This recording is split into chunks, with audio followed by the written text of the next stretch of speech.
Welcome to the Storyteller's Mind Movie Makers. Hosted by Melissa Reeves, this podcast explores the art and science of stories that are felt, not just told. Ready to turn your message into superpower and ignite impact? Let's dive in on today's episode. Well, hello and welcome back. Today's going to be a very interesting and special module that we're going to be doing, and I have my headsets on because I need to be able to hear the guest artists that will be joining us. Today, we are going to be talking about advancing and expanding. Have you ever met anyone that tells you a story and it goes on and on and on and on, and you just want your 5 minutes back and there's no point? That's called meandering. Or they go so fast that you don't really see anything because they're just advancing so much. We don't want that either. So it's a balance. When you're writing and crafting a great story, you want to have moments where you're advancing the story to the next scenes, because this is like a mind movie, right? Scene by scene, but you're expanding on the juicy details. You're letting us know what the characters are going through. How are they feeling? That's where you have dialogue. That's expansion. But advancing is when the storyteller pretty much is usually headed into a narrator role, and then they step back into a scene, and that's when they enjoy the expansion part. So it sometimes takes some weed whacking to get all of that expansion done, because you don't need to do everything. You just want to have enough so that the listener can just slip away as they're listening to your story. Okay. So I'm going to be bringing up a very good friend of mine. Hello, Jeremy Richards. Hi, Melissa. Hi. So Jeremy is also a very, very strong author of his own book that went internationally #1 this year. It's called The Accomplished Creative. I loved it. I laughed so many times, and I practice things through that book every day. So thank you for writing it. Thank you. And we're colleagues in both improv. We do professional improv at the same theater here in Seattle at Unexpected Productions, as well as he is one of our coaches. So when we are working with executives and we are trying to find their stories for their story library, be it for podcasts or for a presentation that they're working on, Jeremy is one of my coaches that helps those people find their stories and crafts them so that they are beautiful and balanced with advancing and expanding. Yes. Okay. So the way we're going to work with this today is, Jeremy, I'm going to bring you right back for just a second. Okay. So hang on. I want to start with this chart, the hero's journey. Okay. So as you look at this, it's throughout the book, and we've also had a module on this. But what we're going to be watching in this story that we're going to do together is we're going to see how it starts off with life being normal, and then suddenly something happens. And because that something happens, another thing happens, and another thing happens. And then finally you get to an aha. There might even be another inciting event. We'll find out. But you get to the aha where you realize, like, wow, I'm different because of that adventure. And so in this story that we're going to do with Jeremy, this story is called The Breakfast of Unchampions. And it's a story from an executive named Tom Span, and it's absolutely one of my favorite stories. And so what we're going to see is Jeremy's going to play the part of the storyteller, and then I'm going to stop every now and then and let you know that, okay, now we're advancing, now we're expanding. So I'm going to walk us through it, okay? So I'm not being rude to Jeremy. We're co-teaching. Okay. So are you ready? We're going to do this story now. It's called Breakfast of Unchampions. I am 17 years old and sitting at the dining room table with my father, finishing up our scrambled egg breakfast. Okay, now we're going to expand. He's going to introduce the characters and how their life is currently. My dad is a proud military man who held decent jobs in sales and marketing roles in the industrial oil business sector. My mother, his wife of 20 years, is an elementary school teacher whose wages all went to pay for the school supplies for their 4 kids, me and my 3 younger sisters. And like a lot of people, my parents fell prey to the keeping up with the Joneses syndrome. We live in a nice house next to a golf course, eat at nice restaurants, and drive decent cars. Okay, that was a lot of mind movie making. We said golf courses and nice cars, and we know the relationships. So that was expansion. Now we're going to advance, and we're going to see the inciting event. As I'm eating eggs and reading the newspaper, Dad unexpectedly pulls out a folder and pushes a few pieces of paper across the table towards me and says, These are my financials. You figure out how you can go to college and how I could pay for it. That's a bomb that just went off there. So that's the inciting event. And now we're going to expand and he's going to show the relationship and the reaction to the inciting event, which will really show us his character. As I look at his bills, I see we are drowning in debt. And adding college tuition to this didn't appear to be in the cards. I had never imagined not going to college, so this was a shock. But somehow in that moment, I felt empathy for my dad and just said, I'll take a look at this and get back to you. Yes, I was equally surprised at how adult I sounded. The truth was, I didn't know how the hell I'd make this work. Hmm. So he's on his adventure. So we're going to advance because of that. What happens?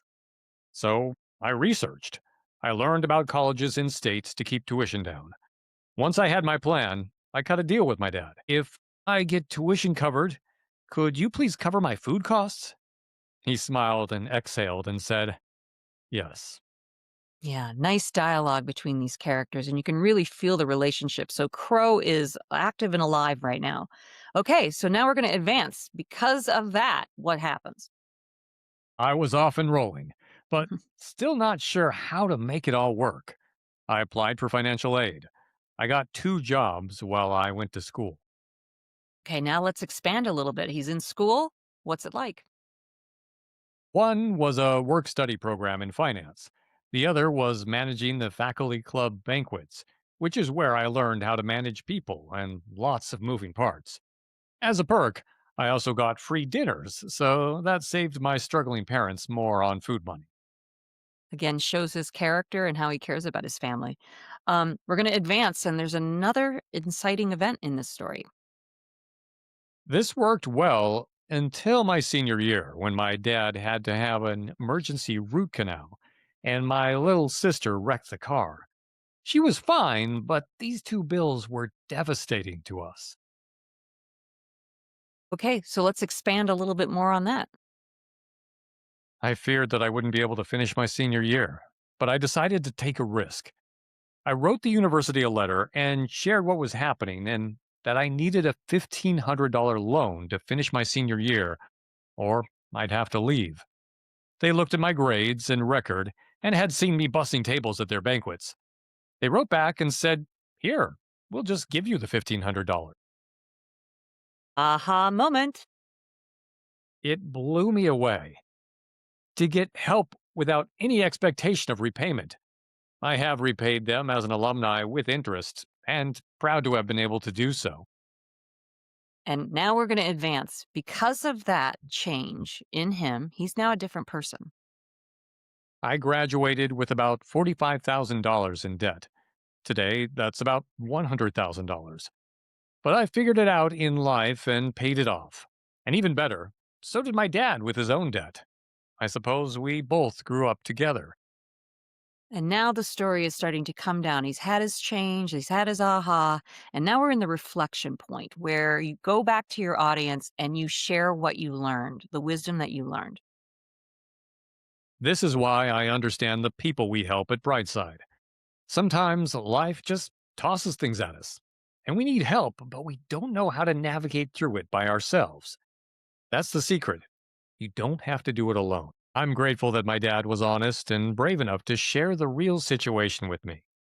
I know he was embarrassed and ashamed, but it became part of our journey in life, and that's what makes us who we are as people. Our trials and tribulations. It's the humility and gratitude of receiving and the joy of giving that makes it all worth it. And there we go. There was a story that had advancing and expanding, and I hope that you all out there could see the balance. It's a really beautiful story, isn't it? Absolutely. I love how he ties that into a really vulnerable part of his life Yeah. early in his development and makes it really current and relevant to what he does today. And it happened probably 40 years ago, Wow. right? And now he's running a company that helps people with financial woes and helps save them. So it's a very powerful story. That's why we always want to mine throughout your entire life because you don't know what those golden wisdoms could be later in life. And that's why he has this in his story library. So after you would hear this story being told, would you how would you feel about Tom? Would you like him? Yeah, he's relatable. He's vulnerable. He's willing to admit failures that he had to navigate. Yep. And again, the stories that you're finding in your life, they really do need to be reflections of your character. And sometimes, we fall. And how do we handle falling versus the times when we're like just the superhero? Those are fun stories to have as well. But this story is in particularly, I think, a very vulnerable story, very honest and well worth it. In fact, I would call this podcast gold. Okay, well, Jeremy, thank you again for being a part of this module. I'm gonna wind up with the audience, but thank you again, and we'll definitely be talking. All right. Thank you, Melissa. So there you go. I hope that you enjoyed this module and that you can really think about how to keep balancing your stories so that they advance and expand, and that those juicy details are shared with your audience, and that you feel confident when you're telling the story that you know where you're going and that the audience will be on the edge of their seats listening to you. Okay. Thanks so much again for joining us. Thank you for joining the Storyteller's Mind Movie Makers. To build your story library and turn lived experiences into unforgettable mind movies, subscribe, leave a comment or review, and share this podcast. For fast, reliable support and coaching, subscribe to Missy AI, our AI storytelling coach available at storyfruition.com. And don't forget to follow @StoryFruition on YouTube and Instagram for more storytelling tips and live coaching. Thank you for listening. Until next time, keep crafting, keep sharing, and remember, tell your stories and tell them well.